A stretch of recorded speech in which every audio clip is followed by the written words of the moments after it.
c'est même pire que ça.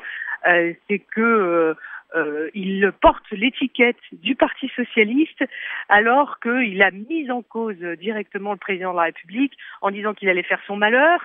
Et donc je pense que c'est sans doute cela qui va se passer, c'est que comment Édouard Martin peut-il défendre les couleurs du Parti socialiste sur lequel il a vomi il y a encore quelques semaines d'une manière assez violente. Vous savez, Édouard Martin, c'est un garçon assez atypique, qui était évidemment le poisson pilote du Parti socialiste pendant la campagne électorale.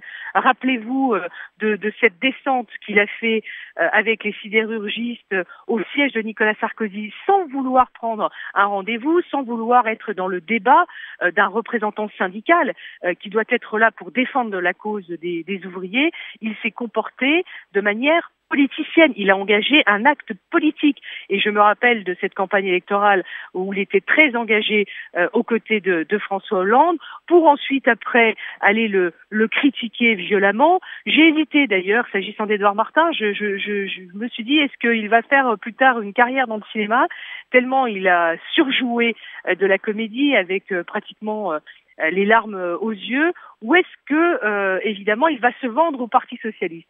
Eh bien, il s'est vendu au Parti socialiste, sans doute pour, d'un côté du Parti socialiste, avoir la paix avec ces syndicalistes. Mais quand on voit le comportement d'Édouard Martin, qui disait de Jean-Marc Ayrault que ce gouvernement l'avait trahi, qu'il n'y avait pas de pilote dans l'avion, il faudra qu'il assume l'ensemble de ses propos.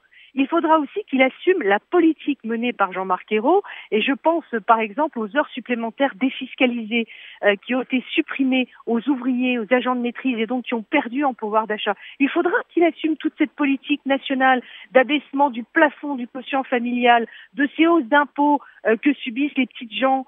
Il faudra qu'il aille assumer cette politique nationale parce que la France est en Europe et que, évidemment, la politique qui est menée a des conséquences aussi sur ce qu'il aura à débattre au Parlement européen.